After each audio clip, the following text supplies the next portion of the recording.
Good morning students. I am going to explain class 11th biology. Chapter name is anatomy of flowering plants.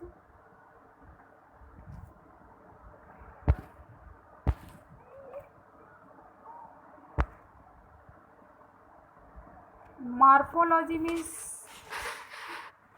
Morphology क्या होता है इसके बारे में हम लोग डिस्कस कर चुके हैं और आज हम लोग एनाटॉमी के बारे में पढ़ेंगे। इसमें जो है कि you can very easily see the structural similarities and variation in the external morphology of the large living organism. आपने बहुत ज़्यादा जो है कि सिमिलरिटीज़ देखी होगी किसमें, मार्फोलॉजी में, बाहरी कैरेक्टरिस्टिक में, बोथ प्लांट्स एंड एनिमल्स, दोनों प्लांट्स और एनिमल्स में। Similarly if we are to study internal structures and also find several similarities as well as differences. क्या होता है, अगर हम इसी तरीके से अगर हम लोग इंटरनल स्ट्रक्चर्स को देखते हैं तो भी उसमें भी बहुत सारे सिमिलरिटीज़ दिखाई देंगी और बहुत सारे डिफरेंसेस दिखाई देंगे। This chapters introduce you to internal structures and functional organisation of higher plants. और इस चैप्टर में हम लोग किसके बारे में पढ़ेंगे, ऑर्गेनाइजेशन ऑफ हायर प्लांट्स, यानी कि हायर प्लांट्स जो है कैसे बने हुए हैं उसके बारे में पढ़ेंगे। तो यहाँ पे हम लोग देखते हैं कि क्या होता है कि इंटरनल स्ट्रक्चर्स में क्या होता है। इंटरनल स्ट्रक्चर्स का मतलब होता है कि अगर हम किसी भी प्लांट्स को ले लें और उसका सेक्शन काटते हैं तो उसमें जो सिमिलरिटीज होती है वो होता है कि उसको हम लोग क्या बोलते हैं, उसको होते हैं। The chapters introduce you internal structures and function higher plants. और ये हायर प्लांट्स के बारे में इसमें हमको जानकारी मिलेगी इस चैप्टर में। तो plants have cells as the basic units. आप लोग जानते हैं कि structural and functional unit of life होती है, जो होती है वो क्या होती है, सेल होती है। तो सेल प्लांट्स में भी होते हैं। Cell are organise into tissue and in the turn the tissue are organise into organ. आप ये अच्छी तरह से जानते हैं कि सेल मिल के किसका निर्माण करता है, cells organise to form tissue and tissue organise to form organ. तो इस तरीके से आर्गन बनता है। So differences in their internal structures. आपको ये भी मालूम है कि ये अपने इंटरनल स्ट्रक्चर्स में जो है कि बहुत सारे डिफरेंस को शो करते हैं। Within angiosperm the monocot and dicot are also seen anatomically different internal structures also show adaptation to diverse environment. और ये जो एंजियोस्पर्म में आपने पढ़ा है इससे पहले जो है कि मोनोकाट्स होता है, डाइकाट्स। मोनोकाट्स मतलब जिसमें एक बीजपत्र हो, डाइकाट्स मतलब जिसमें दो बीजपत्री हो। एनाटॉमिकली डिफरेंट का मतलब कि इंटरनल स्ट्रक्चर्स में किस तरीके से डिफरेंट है। और इंटरनल स्ट्रक्चर के द्वारा ही ये अपने आप को एडॉप्ट कर पाते हैं। कब, डाइवर्स इन्वायरमेंट में। इन्वायरमेंट, डाइवर्स इन्वायरमेंट का मतलब जब इन्वायरमेंट क्या हो, ख़राब हो, उस कंडीशन में ये कैसे अपने आप को शो करते हैं। अब इसके बाद जो है हम लोग बात करेंगे कि वो टिश्यू क्या होता है। आप सबको मालूम है, ये all of you well known that what is tissue. Tissue is the a group of cells. You may say that tissue is a group of cells. या कह सकते हैं कि जो टिश्यू होता है वो सेल से मिलके बना होता है, इनका कॉमन ओरिजिन होता है और ये कॉमन फंक्शन को परफॉर्म करते हैं। Plant is made up of different kind of tissue. Tissue are classified into two main groups, namely meristematic and permanent tissue. अब यहाँ पे हम लोग जो है कि टिश्यू के बारे में पढ़ेंगे, उनके काइंड्स के बारे में पढ़ेंगे, उनके प्रकार के बारे में पढ़ेंगे। और यहाँ पे जो है मेन जो है दो प्रकार के टिश्यू होते हैं, मेरिस्मेटिक टिश्यू और परमानेंट टिश्यू। और एक चीज़ और है कि capable of dividing or not, क्या उनके अंदर कैपेबिलिटी है डिवाइड होने की कि नहीं है, उसके बारे में। मेरिस्मेटिक टिश्यू की हम लोग बात करते हैं तो growth of a plant largely restricted to specialised region of active cell division called meristems. क्या होता है कि ग्रोथ जो भी होता है प्लांट्स में जो होता है वो एक स्पेशलाइज्ड रीजन में होता है, एक स्पेशल जगह होती है, वहीं पे डिवीजन होता है, जिसको क्या बोलते हैं, मेरिस्टेम बोलते हैं।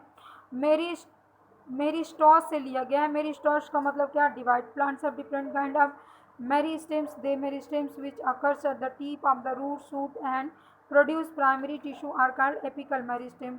और ये मेरिस्टेम्स कहाँ पाया जाता है, टिप्स पे पाया जाता है। किसके टिप्स पे, रूट्स के और शूट के टिप्स में पाया जाता है। और ये प्राइमरी टिश्यू का निर्माण करते हैं जिसको एपिकल मेरिस्टेम बोलते हैं। तो आप लोग एपिकल मेरिस्टेम समझ गए होंगे कि या meristems, what is meristem? Meristems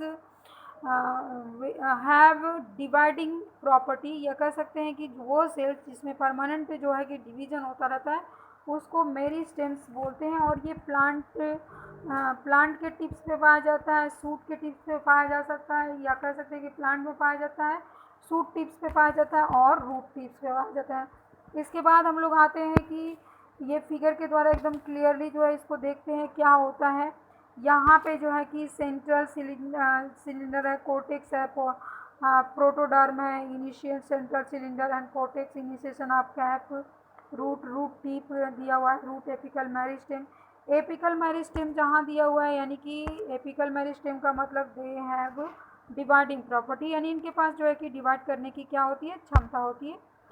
तो इस तरीके से हम लोग आ जाते हैं। अब ये एपिकल मेरिस्टेम रूट का है और सूट का है, तो ये यहाँ पे हम लोग बात करते हैं तो this is the root and this is the shoot. अब हम लोग सूट के बारे में बात करते हैं, सूट सिस्टम में क्या होता है, एपिकल मेरिस्टेम कहाँ होता है। तो जहाँ पे जैसे सूट एपिकल मेरिस्टेम जोन, ये सूट एपिकल मेरिस्टेमिक जोन है। लिप प्रमोडियम है, ये ऊपर वाला जो पोर्शन होता है। एक्सिलरी बर्ड्स यहाँ से ओरिजिनेट होती हैं, बर्ड्स जो है यहाँ से ओरिजिनल डिफ्रेंशिएटिंग वैस्कुलर टिश्यू होती है, यानी कि वैस्कुलर टिश्यू में जाइलम एंड फ्लोएम। तो ये हो गया स्ट्रक्चर्स के बारे में। अब हम लोग आते हैं रूट एपिकल मेरिस्टेम। जैसा कि हमने बताया कि रूट एपिकल पर जो है कि परमानेंट जो है डिवीजन होता है, इसमें सेल डिवाइड करती हैं, सूट में भी यही होता है और ये दूसरे पार्ट से अलग होती हैं। During the formation of leaves and elongation of stem some of the cells left behind, और जैसे ही स्टेम एलोंगेट होती है तो कुछ स्पेस उसके पीछे जो है छूट जाता है, उसको क्या बोलते हैं, वो उस स्पेस को जो है एक्सिलरी बर्ड्स के नाम से जानते हैं। और एक्साइल लिप्स पे होती है, capable forming branches of flower, और ये फ्लावर्स का निर्माण करती हैं। Meristems which occurs between mature tissue is known as intercalary meristem. और मेरिस्टेम जहाँ जो कि कहाँ पे पाया जाता है, मैच्योर पे पाया जाता है, उसको क्या बोलते हैं, इंटरकैलरी बोलते हैं। इसका एक अच्छा एग्जांपल हम लोग ग्रासेस में देख सकते हैं। ग्रासेस में क्या होता है, ग्रासेस आप लोग जानते हैं कि ग्रेजिंग एनिमल्स जो होते हैं, ग्रेज जो करते हैं, घास को जो चरते हैं, या हार्बीवोरस जो होते हैं, वो उस जो है क्या करते हैं, ऊपर वाला पोर्शन जो भी ग्रासेस होती हैं उनके ऊपर वाले पोर्शन को जो है कि वो ग्रेज कर जाते हैं, उसी को इंटरकैलरी मेरिस्टेम बोलते हैं। Both typical meristem, intercalary meristem, primary meristem और एपिकल मेरिस्टेम जो है, दोनों एपिकल मेरिस्टेम और जो है कि इसके बाद इंटरकैलरी मेरिस्टेम जो है एक साथ मिलके क्या बनाता है, प्राइमरी मेरिस्टेम का निर्माण करता है। इसके बाद अगर the minute mature region of the shoot of many plants, particularly those that produce woody axis, appears later than primary meristem is called secondary। अब सेकेंडरी मेरिस्टेम के बारे में हम लोग बात करते हैं, तो इसमें क्या होता है, that occur in the mature region, वह टिश्यू जो कि मैच्योर रीजन पे होता है। सूट ऑफ प्लांट्स के सूट पे भी होता है। और वुडी एक्सिस मतलब कि कड़ा जो है कि इनकी एक्सिस जो होती कड़ी होती है, यह कह सकते हैं प्राइमरी मेरिस्टेम होता है। सेकेंडरी और लेटरल मेरिस्टेम होता है। They have cylindrical meristem, fascicular vascular cambium, interfascicular cambium and cork cambium are example of lateral meristem. ये सारे जो एग्जाम्पल हैं वो किसके हैं, लैटरल मेरिस्टेम्स के हैं। और these are responsible for producing, किसको प्रोड्यूस करते हैं, एम्ब्रियो को प्रोड्यूस करते हैं।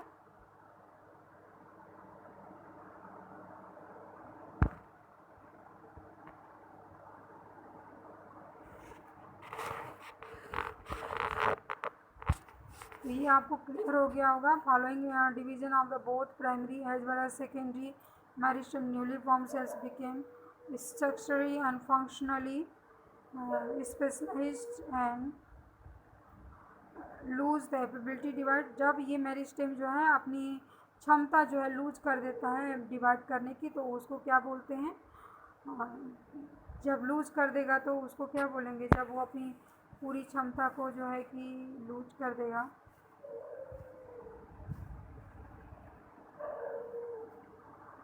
During the formation of primary plant body species region of a में प्रोड्यूस डर्मल टिश्यू।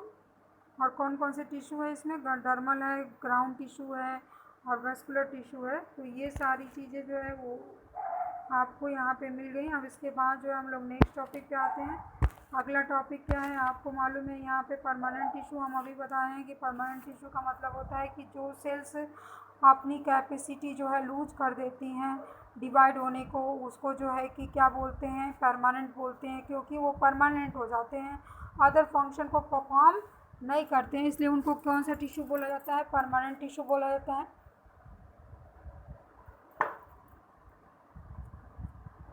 या कह सकते हो कि लूज कैपेसिटी ऑफ डिवाइडिंग।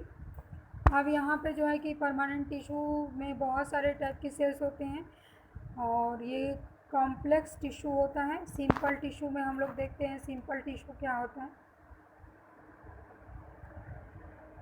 और simple tissue made up of one type of cells. इसमें जो है कि केवल एक ही प्रकार की सेल्स होती हैं। Various simple tissue plants are parenchymatous, collenchymatous and sclerenchymatous. बहुत सारे जो है कि बायो के जो है कि पेपर में जो है कि किए होंगे। उसके बाद जो है कि नेक्स्ट चैप्टर है पेपर के बाद।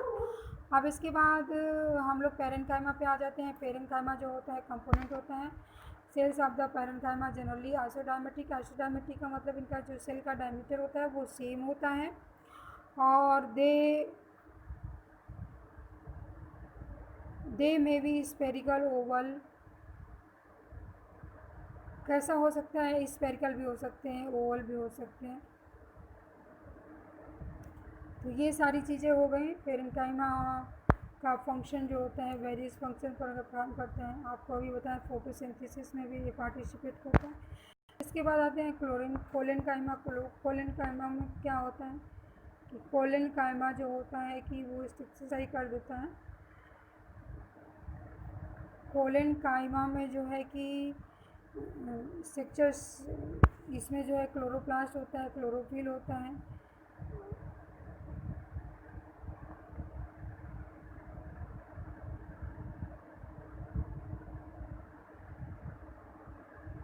तो ये हो गया कोलेनकाइमा के बारे में। कोलेनकाइमा के बारे में हम ऐसे भी बता सकते हैं, एक्चुअली में कोलेनकाइमा भी एक प्रकार का टिश्यू है और इसमें जो है कि इसको परमानेंट टिश्यू भी कह सकते हो आप। और परमानेंट टिश्यू का मतलब कि इनके अंदर जो क्वालिटी है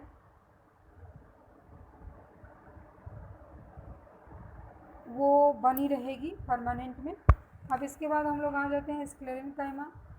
स्क्लेरेनकाइमा क्या होता है, ये भी उसी तरह से डिवाइड होगा और इनके पास भी जो है कि पढ़ने की क्षमता होती है।